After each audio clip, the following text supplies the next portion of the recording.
Hello friends, स्वागत है आपका करियर कॉन्वेंट के यूट्यूब चैनल पे। और आज हम एक नए टॉपिक के साथ आपके सामने आए हैं। साथियों, आज का जो हमारा डिस्कशन का टॉपिक है वो है स्टील नॉमेनक्लेचर। तो आज हम बात करेंगे साथियों स्टील नॉमेनक्लेचर पे या स्टील ग्रेडिंग सिस्टम पे कि किस तरह से हम स्टील्स को हम एक नाम देते हैं। और ये साथियों अपने इस वीडियो को शुरू करते हैं। साथियों, सबसे पहले हमें जानने की रिक्वायरमेंट है कि स्टील को इतने डिफरेंट ग्रेडिंग सिस्टम क्यों दिए गए हैं, या इतने डिफरेंट डिफरेंट नामों से हम स्टील को क्यों जानते हैं। आपने अक्सर सुना होगा कि स्टील को बहुत सारे अलग नामों से बुलाया जाता है, डिफरेंट तरह के ग्रेड्स को। जैसे हम बोल देते हैं एसई ग्रेड्स बोल देते हैं या डिंग ग्रेड्स बोल देते हैं। तो इसकी क्या रिक्वायरमेंट है, या क्यों इतने तरह के नामों से स्टील के डिफरेंट ग्रेड्स को बुलाया जाता है, या क्यों उनको डिफरेंट ग्रेड्स के नाम से जाना जाता है। तो साथियों, इसका जो आंसर है बहुत सिंपल है कि डिफरेंट डिफरेंट कंट्रीज ने क्या किया कि अपने अपने हिसाब से या अपने अपने जो उनका सेटअप था, अपने अपने कंट्री के रेगुलेशंस के हिसाब से उन्होंने क्या किया कि स्टील्स के डिफरेंट ग्रेड्स को नाम दे दिया। तो हम जैसे बात करते हैं यूरोपियन कंट्रीज का हम बात करते हैं, या फिर हम फ्रांस का बात करते हैं, हम यूएस की बात करते हैं, या ब्रिटेन की बात करते हैं, या फिर यूरोप की बात करते हैं। तो ये इन सारी कंट्री ने क्या किया कि अपने अपने सिस्टम्स के हिसाब से स्टील को डिफरेंट नाम दे दिए, और वो नाम काफी पॉपुलर हो गए आगे चलते।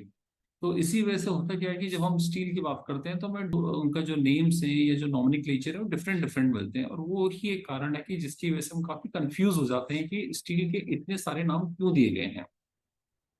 और साथियों, इसके अलावा एक ये भी रीजन है कि कुछ जो बड़े मैन्युफैक्चरर थे जो स्टील बनाते थे, उन्होंने भी अपने प्राइवेट ब्रांड के हिसाब से उन्होंने भी स्टील को डिफरेंट नाम दिया। तो ये सारे कारण रहे जिसकी वजह से स्टील के इतने सारे आज मार्केट में पॉपुलर नेम्स हैं, और उसी वजह से हम काफी कंफ्यूज रहते हैं कि स्टील को ये नाम क्यों दिए गए हैं। तो सबसे पहले साथियों, हमें समझने की रिक्वायरमेंट है कि स्टील ग्रेड या स्टील नेमिंग आखिर है क्या, या स्टील को जो हम ग्रेड देते हैं वो किस वजह से देते हैं, या इसके पीछे बेस क्या है। साथियों, सबसे पहले हम ये समझेंगे कि स्टील का जो क्लासिफिकेशन होता है वो बेसिकली दो तरह से होता है। एक जो क्लासिफिकेशन होता है स्टील का वो होता है केमिकल कंपोजिशन के बेस पे, और जो दूसरा क्लासिफिकेशन वो होता है फिजिकल प्रॉपर्टीज के बेस पे। तो जनरली क्या होता है कि केमिकल कंपोजिशन और फिजिकल प्रॉपर्टी, इसी के बेस पे स्टील को क्लासीफाई किया जाता है, और उसी क्लासिफिकेशन की वजह से स्टील को डिफरेंट तरह के नाम्स दिए जाते हैं। स्टील के ग्रेड्स को समझें तो स्टील के ग्रेड्स बेसिकली दो भागों में डिवाइड होते हैं। तो स्टील को जनरली हम क्या कहते हैं, दो तरह से हम डिवाइड करते हैं। हम कहते हैं स्टील को दो स्टील की कैटेगरीज हैं, जिसमें पहली जो कैटेगरीज है उसे हम कहते हैं कार्बन स्टील, और जो दूसरी कैटेगरी है उससे हम कहते हैं सबके अलॉय स्टील। तो आइए समझते हैं कि कार्बन स्टील क्या है और अलॉय स्टील क्या है। जब हम डिफरेंट कैटेगरीज की बात करते हैं स्टील की, तो हम इसमें बेसिकली दो मेजर कैटेगरीज में हम डिवाइड करते हैं, जिसे हम कहते हैं कार्बन स्टील, और दूसरी हम कैटेगरी को कहते हैं अलॉय स्टील। आइए समझते हैं बाय डेफिनेशन कि इसका मतलब क्या है। देखिए, कार्बन स्टील वो स्टील है जिसमें क्या होता है कि आपका आयरन प्लस कार्बन होता है, और जो जनरली कार्बन की जो परसेंटेज होती है वो 1 या 8 से कम होती है। अगर आपकी जो परसेंटेज है इक्वल टू 1 या 1 से कम है तो हम इसे कार्बन स्टील कहते हैं। अगर आपकी कार्बन स्टील की जो परसेंटेज है अगर वो 1% से ज्यादा होती है तो उससे क्या होता है कि आपका जो मेटल जो आपका जो स्टील होगा वो क्या हो जाता है, ब्रिटल हो जाता है। और ब्रिटल होने की वजह से काफी चांसेस होते हैं कि उसकी जो यूजेस है वो उतना कम हो जाए, या उसकी जो हमें प्रॉपर्टी चाहिए वो उतनी प्रॉपर्टी हमें कम मिले। और एक कारण ये भी होता है कि जब हायर कार्बन कंटेंट होते हैं तो स्टील को मशीन करने में काफी दिक्कत आती है। साथियों, जो दूसरी कैटेगरी होती है उसे हम कहते हैं अलॉय स्टील। तो अलॉय स्टील क्या है कि जिस भी स्टील में आपकी कार्बन की जो परसेंटेज है वो 1% बाई वेट, अगर आपकी 1% से ऊपर है, और उसमें कार्बन के अलावा आपके अदर अलॉयज जैसे निकिल, कॉपर, क्रोमियम या एल्युमिनियम भी अगर मिक्स किए गए हैं, तो उस तरह का जो एक मिक्सचर बनता है वो अलॉय स्टील कहलाता है। अब क्वेश्चन आते ये आता है कि इतने तरह के अलॉय हम क्यों मिलाते हैं, या हम क्यों इसे एड ऑन करते हैं कार्बन स्टील में। तो उसका रीजन ये है कि हमें डिफरेंट तरह की यूजेस के हिसाब से डिफरेंट तरह की स्टील्स की रिक्वायरमेंट आती है, और उस रिक्वायरमेंट्स को ही पूरा करने के लिए डिफरेंट तरह के अलॉयज मिलाए जाते हैं, जिसमें nickel, copper, chromium, Molly, aluminium आदि मिलाए जाते हैं। तो इस तरह से हमने समझा सकते हैं कि स्टील को बेसिकली दो मेजर भागों में डिवाइड कर सकते हैं, जिसे हम कार्बन स्टील और हम एलॉय स्टील कहते हैं। कार्बन स्टील की परसेंटेज में क्या होगा, कार्बन में क्या होगा कि कार्बन स्टील में आयरन होगा, और कार्बन की जो परसेंटेज होगी वो <1 होगी। एलॉय स्टील में क्या होगा कि कार्बन होगा, आयरन भी होगा, और इसमें कार्बन और आयरन के अलावा क्या होगा, डिफरेंट तरह के एलॉयज भी होंगे। तो साथियों समझते हैं कि डिफरेंट जो ग्रेडिंग सिस्टम है या आज के टाइम में मार्केट में या वर्ल्ड में कितने तरह के ग्रेडिंग सिस्टम चलते हैं। तो देखिए, जो सबसे पहले बात करते हैं, हम बात करेंगे ब्रिटिश स्टैंडर्ड या यूरोपियन स्टैंडर्ड की, जिसे हम BSEN स्टैंडर्ड कहते हैं, जो कि यूरोपियन कंट्री में और ब्रिटेन में काफी पॉपुलर है। सेकंड जो स्टैंडर्ड है जो कि काफी पॉपुलर है यूएस में, उसे हम कहते हैं SAE या AISA steel grades. Third popular system है जो कि ISO ने बनाया है, और इसे जिसे ISO/TS 4949 2003 के हिसाब से गवर्न किया जाता है। तो ये ISO स्टैंडर्ड है फॉर स्टील नॉमेनक्लेचर के लिए। इसी तरह से जापानीज स्टैंडर्ड है जिसे हम JIS स्टैंडर्ड कहते हैं, और जर्मनी का भी अपने एक स्टैंडर्ड है जो कि DIN स्टैंडर्ड के नाम से फेमस है। इसके अलावा साथ ही चाइना का भी एक स्टैंडर्ड है जो कि GB स्टैंडर्ड के नाम से फेमस है और स्टील के लिए यूज किया जाता है। इसके अलावा भी काफी सारे स्टैंडर्ड्स हैं साथियों, लेकिन हम अपनी आज की इस वीडियो में मेनली हम जो दो स्टैंडर्ड हैं, जिसे हम BSEN स्टैंडर्ड और AISI स्टैंडर्ड, इन दो स्टैंडर्ड से बात करेंगे। क्योंकि ऑलमोस्ट अगर हम बात करें मार्केट की बात करें, तो ये जो दो स्टैंडर्ड्स हैं यही ऑलमोस्ट मोर देन 80% मार्केट में ये पॉपुलर है, और ये अगर आप स्टैंडर्ड यूज करते हैं तो यही आपको जनरली देखने के लिए मिलेंगे। तो आइए शुरू करते हैं पहले ब्रिटिश स्टैंडर्ड से। तो साथ ही ब्रिटिश स्टैंडर्ड की बात करें, जिसे हम BSEN सीरीज कहते हैं, तो ये बेसिकली दो स्टैंडर्ड से गवर्न है सीरीज है। जिसमें जो पहला स्टैंडर्ड है वो है BSEN 110027-1, जिसका जो लेटेस्ट एडिशन है वो है 2016 में पब्लिश हुआ है। और जो इसका दूसरा पार्ट है साथ ही वो है 110027-2, जो कि 2015 में पब्लिश हुआ। तो ये दोनों ही स्टैंडर्ड्स अपने अपने हिसाब से स्टील का नॉमेनक्लेचर करते हैं। ये किस तरह से करते हैं आगे हम इस चीज को समझेंगे। तो जो आपका BSEN सीरीज है, ये जो BSEN 10027-1 2016 की जो सीरीज है, वो बेसिकली स्टील का नॉमेनक्लेचर करती है based on their physical and chemical property. तो क्या होगा कि स्टील की जो फिजिकल एंड केमिकल प्रॉपर्टी है उसके हिसाब से स्टील का नॉमेनक्लेचर किया जाता है या फिर स्टील को नाम दिया जाता है। तो मैंने इस BSEN 10027 को मैंने एट ए ग्लांस से समझाने की कोशिश की है कि इसमें पर्पज और प्रॉपर्टी के हिसाब से नॉमेनक्लेचर होगा, और जो कंपोजिशन है यानी कि केमिकल कंपोजिशन के हिसाब से भी स्टील का नॉमेनक्लेचर होता है। और इन दोनों के हिसाब से ही कंप्लीट एक नॉमेनक्लेचर दिया जाता है। इस चीज को ये एक संक्षिप्त या मैं कहूंगा कि एट ए ग्लांस में एक पिक्चर ये लगाई हुई है, बट हम इसे डिटेल में अगली स्लाइड्स में इसे समझेंगे। ठीक है, स्टील डाइजेशन की जब हम बात करते हैं बेस्ड ऑन उसकी फिजिकल और मैकेनिकल प्रॉपर्टी के हिसाब से, तो ये चार्ट आपको इसके बारे में बताता है कि जैसा आप देखेंगे यहाँ पे लेटर्स हैं SPLEB, और यहाँ पे इनका एप्लीकेशन दिया गया है और यहाँ पे मैकेनिकल प्रॉपर्टीज की बात की गई है। तो इसका मतलब ये है कि अगर आपको लेट से आप बात करते हैं कि S420 ये पॉपुलर स्टील ग्रेड है, आपको S420 अगर देखने को मिलता है तो आप क्या समझेंगे इससे S420 से? तो S420 से हम ये समझेंगे साथियों कि S420 जो है, S का मतलब यहाँ पे ये है कि स्ट्रक्चरल स्टील ग्रेड का यूज किया गया है। अब 420 का मतलब है कि इसकी जो मिनिमम यील्ड स्ट्रेंथ है वो 420 मेगापास्कल है। सिमिलरली इसका एक अनदर एग्जांपल है S275, जो कि ये भी एक स्ट्रक्चरल स्टील है, और इसकी जो मिनिमम यील्ड स्ट्रेंथ है वो 275 मेगापास्कल है। तो साथियों इस तरह से समझते हैं कि जब स्टील का नॉमेनक्लेचर किया जाता है तो उसके पीछे एक मीनिंग होता है। उस मीनिंग को समझना बहुत इंपॉर्टेंट होता है, और उस मीनिंग से हम समझते हैं कि उसको इस तरह का नाम क्यों दिया गया है। जैसे कि S275 का मैंने बताया आपको कि S का मतलब यहाँ पे स्ट्रक्चरल स्टील का यूज किया गया है, और 275 का मतलब है कि यहाँ पे जो मिनिमम यील्ड स्ट्रेंथ है 275 मेगापास्कल रखी गई है। स्टैंडर्ड अगर हम कार्बन स्टील की बात करें, तो कार्बन स्टील को जो डेजिग्नेट किया जाता है वो एक अल्फा न्यूमेरिकल कैरेक्टर से डेजिग्नेट किया जाता है, और उसमें क्या होता है बेसिकली सी को हम डेजिग्नेट करते हैं और उसके पीछे दो नंबर्स हम देते हैं, जो कि नंबर्स स्पेसिफिकली वो कार्बन की परसेंटेज को शो करते हैं। इसका एग्जांपल है C56। तो C56 एक कॉपर स्टील ग्रेड है। आपने काफी सुना होगा C56 के बारे में। तो C56 का मतलब यह है साथियों कि एक कार्बन स्टील ग्रेड है, और इसमें 56 का मतलब है कि इसमें 0.56% बाई वेट ऑफ कार्बन इसमें है। कि इस समय यह पता चल जाता है कि इस स्टील में कार्बन की परसेंटेज क्या है बाई वेट। तो बाई वेट इसमें कार्बन की परसेंटेज 0.56% इसमें कार्बन होता है C56 के अंदर।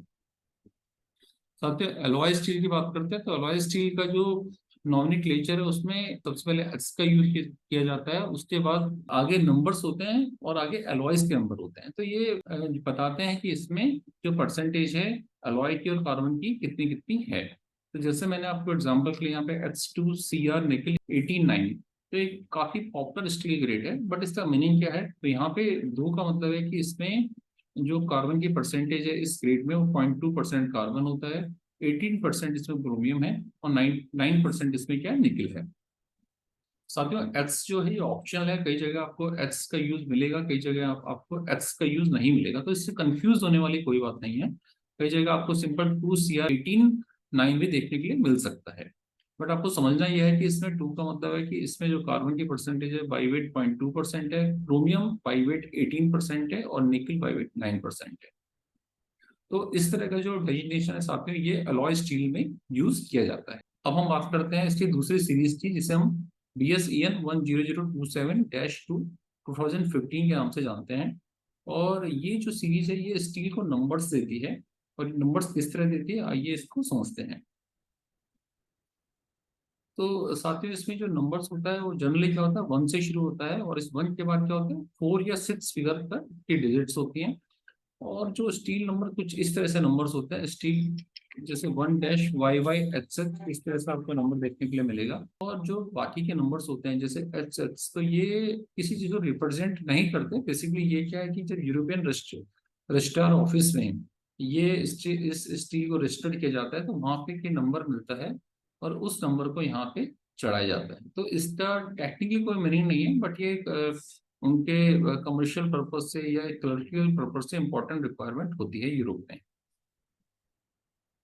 तो साथियों से मैंने यहाँ पे आपको सिस्टमेटिक वे में समझाया कि जैसे 1 आपको कहीं पे अगर स्टील नंबर आपको 1.HX इस तरह से मिलता है तो 1 का मतलब यहाँ पे क्या है, मेटेरियल ग्रुप नंबर है, जो कि स्टील के लिए 1 यूज होता है जनरली। अगर आपका नंबर कहीं पे 1 से शुरू हो रहा है तब समझ जाइए स्टील है। और इसके अलावा 2 to 9 जो है वो अदर मटेरियल के लिए यूज हो सकते हैं।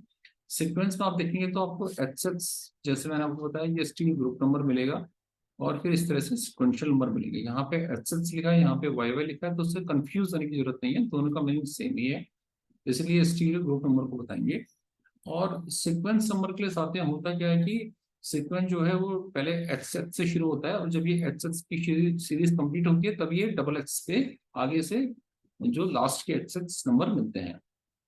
तो इसीलिए मैंने यहाँ पे 4 और 6 नंबर लिखा है कि कई बार आपको जो स्टील जो पहले इंट्रोड्यूस हुए उसमें आपको केवल 4 डिजिट मिलते हैं, और जो बाद में स्टील इंट्रोड्यूस हुए यानी कि जो रजिस्ट्रार ऑफिस में जो बाद में गए उसमें आपको 6 नंबर देखने के लिए मिलेंगे। तो उसका कोई टेक्निकल मीनिंग नहीं है, तो उससे कोई कंफ्यूजन वाली कंडीशन नहीं आनी चाहिए। तो स्टील ग्रुप को दिखाने के लिए मैंने यहाँ पे एक टेबल लगाई है, ये अपने आप में एक बहुत अच्छी टेबल है जो आपको बताती है कि स्टील के जो ग्रुप नंबर्स हैं वो कैसे उनकी नेमिंग होती है। तो देखिए स्टील को बेसिकली हम 2 तरह से डिवाइड करते हैं, जिसमें हम नॉन एलॉय स्टील और एलॉय स्टील की बात करते हैं। नॉन एलॉय स्टील में बात करेंगे तो इसमें बेस स्टील, क्वालिटी स्टील और स्पेशल स्टील्स की बात होगी। और सिमिलरली हम एलॉय स्टील की बात करेंगे तो इसमें क्वालिटी स्टील और स्पेशल स्टील्स की बात होगी। तो साथियों देखिए बेस स्टील के जो नंबर्स हैं वो 00 या 90 से शुरू हैं, और अगर हम अगले स्लाइड्स में जाते हैं तो बेस स्टील के और कोई भी नंबर्स नहीं है, राइट। इसी तरह से हम नॉन अलॉय में क्वालिटी स्टील्स की बात करते हैं, तो जैसे 01, 02, 03, 04, 05 और 06, 07 और इस तरह से 91, 92 ये सारे नंबर्स दिए जाते हैं।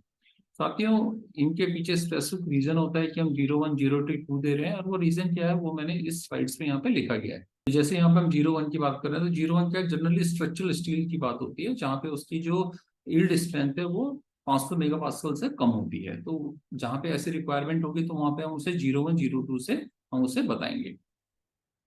सबसे स्पेशल स्टील की बात होती है, स्पेशल स्टील के जो नंबर्स हैं 10, 11, 12, 13, 14, 15 इस तरह से अगर हम कंटिन्यू करें तो 16, 17, 18 इस तरह से दिए जाते हैं। जहाँ पे आप देख सकते हैं कि 16, 17, 18 ये क्या है, टूल स्टील्स यानी कि कार्बन टूल स्टील्स को डिनोट करते हैं। इवन 15 भी कार्बन टूल स्टील्स को डिनोट करते हैं। अलॉय स्टील में साथियों स्पेशल स्टील में आप जैसे देखिए 20, 21, 22, तो ये सबकी अलग अलग मीनिंग है साथियों। जैसे 20 का मतलब है कि इसमें क्रोमियम है, ठीक है। 21 का मतलब है इसमें क्रोमियम सिलिकॉन है, क्रोमियम मैग्नीशियम है, इसी तरह से आप 24 देखिए, 25 देखिए, तो सबके अलग अलग मीनिंग है, और ये मीनिंग ये दिखाते हैं कि किसमें हमारे जो केमिकल कंपोजिशन है उस नंबर में वो पर्टिकुलर केमिकल कंपोजिशन क्या दिया गया है। हम एग्जांपल लेते हैं, 44 क्या देखिए, ये स्टेनलेस स्टील को दिखाता है। स्टेनलेस स्टील में अगर 44 नंबर है तो stainless steel with equal to और less than 2.5% nickel and moly but without NVN TI. तो ये रिक्वायरमेंट है कि अगर हम 44 नंबर देते हैं तो उसमें ये रिक्वायरमेंट होगी कि उसमें जो निकल और मॉली की परसेंटेज होगी वो इक्वल टू 2.5 या उससे कम होगी। साथियों इस तरह से सारी नंबरिंग दी जाती है। आपको एग्जांपल के साथ समझाता हूँ। जैसे हम बात करते हैं, दो मैंने पॉपुलर ग्रेड लिए हैं, 1.4401 एंड 1.4404। तो 1.4401 1.4404 जो कि इक्विवेलेंट ग्रेड है, अगर हम AISI की बात करें तो ये इक्वल टू 316 है और ये इक्वल टू 316L है।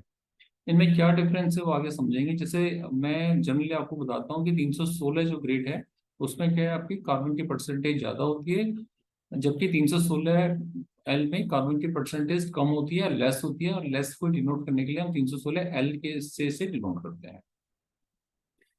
तो 1.440 का मतलब 44 देखिए स्टील, जो बात वन सिंपल है कि हमने जो पढ़ा था कि वन हम कहाँ यूज करेंगे, वन हम यूज करेंगे मटेरियल ग्रुप नंबर स्टील के लिए। तो वन का मतलब है कि स्टील है, 44 का मतलब है स्टेनलेस स्टील है, और 0102 ये जो नंबर है ये बेसिकली जो पहले ही बताया गया है कि ये डिनोट करते हैं उससे रजिस्ट्रार ऑफिस में कि उनको किस हिसाब से रजिस्ट्रेशन दिया गया है। तो लेकिन इसमें ये शुरुआत ये होती है कि अगर हम 01 से शुरू करते हैं तो ये 316 ग्रेड बनता है, और अगर 04 जो कि बाद का नंबर आता है तो इसे 316 एल है, जिसमें कार्बन की परसेंटेज 316 से कम है। साथियों अभी हमने जो बात की है, हमने BS स्टैंडर्ड पे बात की है। अब हम बात करेंगे अमेरिकन स्टैंडर्ड पे, जिसे हम AISI या SAE सीरीज कहते हैं। तो साथियों हम समझते हैं कि इसमें स्टील को किस तरह से डिनोट किया जाता है। साथियों इसमें जो स्टील की को जो नॉमेनक्लेचर है या स्टील को जो नंबर दिया जाता है वो 1 to 9 के हिसाब से दिया जाता है, जो कि उसके एलॉय को शो करता है। इसे समझने के लिए आपको एग्जांपल को समझना होगा। जैसे एग्जांपल में मैंने देखा है, दिया हुआ है कि AISI 1049 स्टील जो कि कॉपर स्टील है। तो इसमें देखिए 1049 क्या करता है, 1049 का मतलब यहाँ पे क्या है वो आपको मैं समझाऊंगा। 49 बेसिकली क्या करता है, 49 आपको यहाँ पे कार्बन की परसेंटेज को दिखाता है। यानी इसका मतलब यह है कि AISI 1049 जो स्टील है इसमें जो कार्बन की परसेंटेज है वो 0.49% बाई वेट इसमें कार्बन है। और सिमिलर वे में अगर हम 1050 की बात करते हैं तो इसमें जो कार्बन है पॉइंट बाई वेट 0.5% इसमें कार्बन है। साथ ही 1010 का क्या मतलब है, 1010 का मतलब है कि प्लेन कार्बन स्टील को डिनोट करता है। देखिए मैंने यहाँ पे ये दो टेबल्स लगाई हैं आपके अंडरस्टैंडिंग के लिए। अगर हम कहते हैं कि जो वन की सीरीज है वो क्या दिखाती है, वन की सीरीज कार्बन स्टील को दिखाती है, टू की सीरीज निकल स्टील, थ्री की सीरीज निकल क्रोमियम, फोर की सीरीज मॉलिक, और फाइव की सीरीज क्रोमियम स्टील। तो इस तरह से ये सारी सीरीज बनती है 1 2 3 4, जिससे हमें पता चलता है कि ये किस तरह का स्टील है। अगर वन की सीरीज है तो कार्बन स्टील है, टू की सीरीज है तो निकल स्टील है, थ्री की सीरीज है तो निकल क्रोमियम स्टील्स है। मैंने आपको 1049 का एग्जांपल लिया था, तो 1049 का मतलब है कि 10 का ये मतलब है कि प्लेन कार्बन स्टील है जिसमें जो 8% तक का मैग्नीज मैक्सिमम इसमें हो सकता है प्लेन कार्बन स्टील में। अगर हम इसमें 11 की बात करेंगे तो ये रीसल्फराइज्ड कार्बन स्टील होगा। तो इस तरह से डिफरेंट डिफरेंट सिस्टम्स हैं, डिफरेंट डिफरेंट नॉमेनक्लेचर की हेल्प से हम समझ सकते हैं कि उसमें कार्बन की परसेंटेज क्या होगी और वो सीरीज किस किस चीज को सीरीज दिखाती है। बाकी उसके यूजेस पे भी बहुत मैटर करता है कि किस स्टील को क्या नॉमेनक्लेचर हम देते हैं या किस तरह से उसको समझते हैं। जैसे मैंने बताया कि वन की सीरीज है, जो वन की सीरीज कार्बन स्टील की सीरीज है, और कार्बन की जो सीरीज है वो नॉर्मली क्या होता है कि नॉन क्रिटिकल स्ट्रक्चर जो होते हैं या जहाँ पे एक लाइट फैब्रिकेशन का वर्क होता है वहाँ पे ये सीरीज का स्टील यूज किया जाता है। अगर हम टू सीरीज की बात करेंगे तो निकल स्टील की सीरीज है, और जो कि सिलेंडर्स हैं, टर्बाइंस, ब्लेड्स हैं, बोल्ट्स हैं, तो उस तरह के जो आर्टिकल्स हैं या जो सैंपल्स बनने हैं वहाँ पे निकल स्टील का यूज होगा, और वहाँ पे टू सीरीज की स्टील यूज होगी। सिमिलरली थ्री सीरीज की जो स्टील है जिसमें निकल क्रोमियम होता है वो स्प्रिंग बोर्ड्स बनाने के लिए उसको यूज किया जाता है। फोर्थ की जो सीरीज है वो फैब्रिकेशन ऑफ अंडरग्राउंडेड यूजेस में, जहाँ पे हाई कोरोजन इन्वायरमेंट होता है वहाँ पे यूज की जाती है। इसी तरह से साथियों 5 की जो सीरीज है, जो क्रोमियम सीरीज है, इसमें high temperature and high corrosion condition जहाँ पे होंगी वहाँ पे ये इस सीरीज का 5 सीरीज के स्टील का यूज किया जाएगा। एक और 7 सीरीज देख लेते हैं साथियों। 7 सीरीज क्या टंगस्टन स्टील सीरीज है, जिसमें टंगस्टन आपको मिलेगा, और कटिंग एंड ड्रिलिंग टूल्स में इस सीरीज से स्टील्स का यूज किया जाएगा। साथियों ये मैंने दो पिक्चर्स आपके लगाई हैं जो कि आपको बेटर अंडरस्टैंडिंग दे पाएंगे कि कहाँ पे इस सीरीज का यूज होता है। जैसे मैं लास्ट स्लाइड में बताया कि 10 की जो सीरीज है, 10 ये प्लेन कार्बन को दिखाता है। ऐसे ही अगर आपको 13 दिखता है तो 13 बेसिकली क्या है, मैग्नीज स्टील को दिखाएगा। निकल क्रोमियम के लिए जो 3 की सीरीज है, जैसे आपको बताया कि ये 3 वाली जो सीरीज होती है स्टेनलेस स्टील की सीरीज होगी, जिसमें निकल क्रोमियम की परसेंटेज होती है। और मॉली की जो सीरीज होगी वो 4 की सीरीज होती है, 4044 ये मॉली की सीरीज होगी। और इसी तरह से क्रोमियम स्टील्स हैं, क्रोमियम वेनेडियम स्टील्स हैं, निकल क्रोमियम मॉलिब्डेनम स्टील्स हैं। तो डिफरेंट डिफरेंट स्टील्स के लिए डिफरेंट डिफरेंट सीरीज का यूज किया जाता है। और उस पर्टिकुलर सीरीज में जो उसका मेन अलॉय एलिमेंट है उसकी परसेंटेज क्या है वो भी यहाँ पे दिया गया है। 8 की सीरीज है तो इसमें दिया गया है कि निकल की परसेंटेज 0.3% है, क्रोमियम की परसेंटेज 0.4% है, मॉली की परसेंटेज 0.12% है। साथियों कुछ इंपॉर्टेंट फैक्ट्स हम देख लेते हैं कि अलॉय स्टील के क्या इंपॉर्टेंट फैक्ट्स हैं। कई बार क्या होता है कि a three digit number sometimes followed by a letter in SE AI SE series, जो कि मैंने पीछे स्लाइड्स में बताया था कि जैसे कि जिस तरह से हम 304 की बात करते हैं तो 304 के पीछे कभी कभार हम एल अगर हम जोड़ देते हैं तो इसका मतलब ये है साथियों कि इसमें कार्बन की परसेंटेज कम है कंपेयर टू 304। सिमिलरली जो 200 या 300 की सीरीज है, तो साथियों उस सीरीज से यूज किया फूड इक्विपमेंट्स के लिए, केमिकल इक्विपमेंट्स के लिए, आर्किटेक्चरल एप्लीकेशंस में इस सीरीज से यूज किया जाता है। 400 की जो सीरीज है साथियों, जिसमें क्या है कि 410, 420, 440 की जो सीरीज है जो कि मोलिब्डेनम स्टील्स है उसका यूज किया जाता है। उसका यूज फास्टनर्स और पंप शॉट्स में किया जाता है। इसी तरह से 400 की जो फेरेटिक सीरीज है जिसमें 405, 436S आते हैं, इनका यूज ऑटोमोटिव एग्जॉस्ट सिस्टम्स के लिए, कैटलॉग कन्वर्टर्स के लिए, रेडिएटर कैप्स के लिए, चिमनी लाइनर्स के लिए इनका यूज किया जाता है। तो साथियों इस तरह से आज हमने स्टील के नॉमेनक्लेचर को समझा। हमने समझा कि किस तरह से स्टील की नेमिंग की जाती है, और हमने ये समझा कि जो दो इम्पोर्टेंट स्टैंडर्ड्स हैं, जिसमें पहला स्टैंडर्ड BS-EN स्टैंडर्ड है जो कि यूरोप में और ब्रिटेन में काफी पॉपुलर है, और जो दूसरा स्टैंडर्ड है जो कि यूएस में काफी फेमस है, जिसे SAE या AISA स्टैंडर्ड्स कहते हैं, उसमें किस तरह से स्टील को डिफाइन किया जाता है। तो साथियों आज के लिए हम इस वीडियो को ही समाप्त करते हैं। आने वाली वीडियो में किसी हम नए टॉपिक के साथ अपना डिस्कशन करेंगे। Thank you.